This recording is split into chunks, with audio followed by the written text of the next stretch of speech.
열왕기하 6장 18절부터 23절입니다. 시리아 군대들이 산에서 엘리사에게로 내려올 때에 엘리사가 주님께 기도하였다. 주님, 이 백성을 쳐서 눈을 멀게 해주시기를 간구합니다. 그러자 주님께서는 엘리사의 말대로 그들을 쳐서 눈을 멀게 하셨다. 엘리사가 그들에게 말하였다. 이 길은 당신들이 가려는 길이 아니며 이 성읍도 당신들이 찾는 성읍이 아니니 나를 따라오시오. 내가 당신들이 찾는 그 사람에게로 데려다 주겠소. 이렇게 하여 엘리사는 그들을 사마리아로 데리고 갔다. 그들이 사마리아에 들어서자 엘리사가 주님, 이들의 눈을 열어서 보게 해주십시오 하고 기도하였다. 주님께서는 그들의 눈을 열어주셨다. 그들은 비로소 자기들이 사마리아 한가운데에 있는 것을 알게 되었다. 이스라엘 왕이 그들을 보고 엘리사에게 말하였다. 이스라엘의 아버지께서는 말씀해 주십시오. 그들이 눈을 뜨고 보게 되면 쳐서 없애버려도 됩니까? 엘리사가 말하였다. 쳐서는 안 됩니다.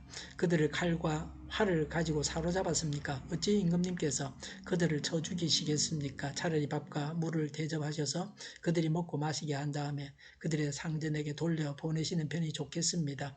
그리하여 왕이 큰 잔치를 베풀어서 그들에게 먹고 마시게 한 다음에 그들을 보내니 그들이 자기들의 상전에게로 돌아갔다.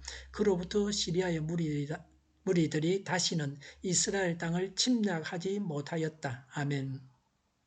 엘리사를 잡으러 왔던 시리아 군대가 어떻게 되었는지를 말씀하고 있습니다. 그 내용은 전설의 고향에나 나올 만한 이야기 같습니다. 시리아 군대를 두고 엘리사가 기도한 대로 되었습니다. 18절에 눈을 뜨게 해 주시기를 간구합니다. 20절에 이들의 눈을 열어서 보게 해 주십시오라고 했습니다. 엘리사의 기도대로 되었습니다. 기도의 능력은 적군의 눈까지 멀게 했습니다. 불가능한 일 앞에서 우리는 엘리사가 만나 배웠던 하나님을 배워야 합니다. 군인이 시력을 잃으면 전쟁을 할 수 없습니다. 하나님은 간단하게 적을 사로잡게 하셨습니다. 하나님 앞에서 사람은 아무것도 아닙니다. 19절에 엘리사는 시리아 군대를 사마리아로 데리고 갔습니다. 도단에서 사마리아까지는 19km입니다. 사마리아는 이스라엘의 수도입니다. 사마리아로 데리고 가서 이스라엘 군사들에 의해 포위되게 했습니다. 이렇게 먼 길을 갔던 것으로 보아 이들이 시각장애자가 된 것은 아닙니다. 보기는 보아도 바른 판단을 하지 못하도록 혼란을 일으키셔서 엘리사를 따르게 하셨습니다.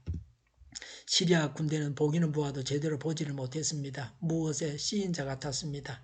운전을 하면서 신호등 빨간불을 보면서 그냥 교차로를 달려갈 때도 있습니다. 뭘 골똘히 생각하다가 차를 세우지 못했습니다. 하나님은 시리아 군대를 얼마 동안 정신 이상자가 되게 하셨습니다.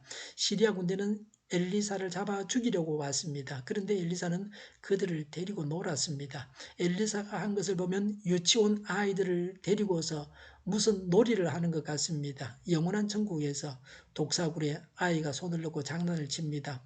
사자와 맹수도 사람을 해치지 않습니다. 상함도 없고 해함도 없습니다. 하나님의 역사로 하나님의 일하심으로 시리아 군대와 놀이를 했습니다. 21절에 이스라엘 왕이 엘리사를 보고 내 아버지라고 했습니다. 존경한다는 뜻입니다. 왕이 더 이상 이스라엘 하나님의 예언자를 대적하지 않았습니다. 아합과 엘리야의 경우와는 달랐습니다. 21절에 이스라엘 왕은 엘리사에게 시리아 군대를 쳐 죽일까요? 하고 물었습니다.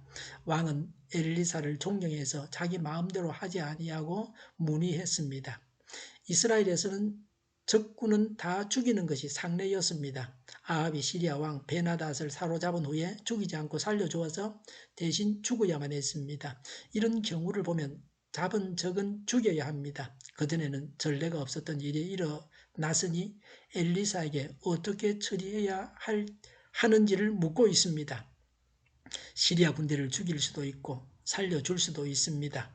하나님께서 행하실 때는 사람은 그냥 하나님을 믿기만 해야 합니다. 하나님은 못하시는 일이 없으십니다. 사람이 들어보지 못한 기이한 일을 행하시는 하나님이십니다. 자기 마음대로 행하지 말고 항상 하나님께 여쭙고 하나님 말씀대로 해야 합니다.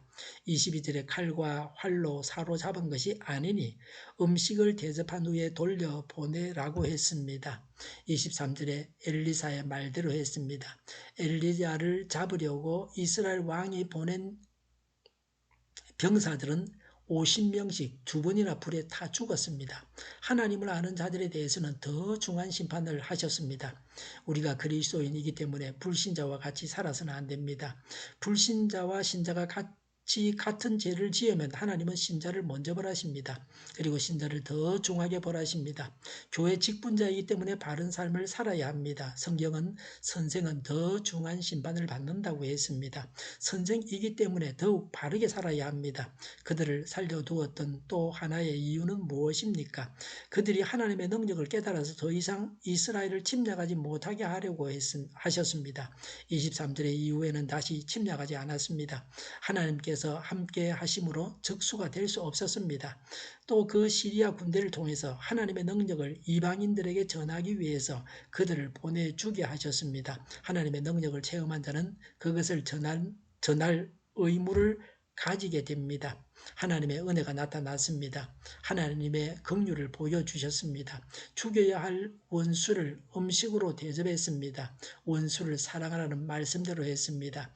핍박자를 저주하지 말고 축복하라는 말씀대로 했습니다. 시리아 군대는 대접을 받음으로 원수를 사랑하는 이스라엘 백성들의 사랑의 기적을 또 한 번 경험했습니다. 시리아 왕은 이 모든 사실을 알고서 더 이상 공격하지 않았습니다. 이스라엘은 선으로 악을 이겼습니다. 여기서는 신약 성경에 나타난 사랑을 보게 됩니다. 하나님께는 불가능이 없습니다.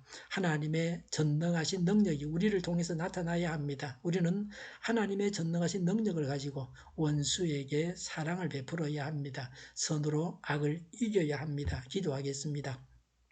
하나님의 전능하신 능력이 우리를 통해서 나타나게 하여 주시옵소서.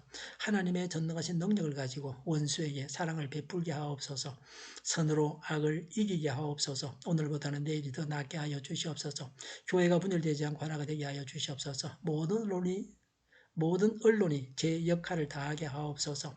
정의가 강물처럼 흘러가게 하여 주시옵소서. 코로나19가 물러가게 하시며 백신과 치료제가 나오게 하시며 갇힌 생활이 끝나게 하여 주시옵소서.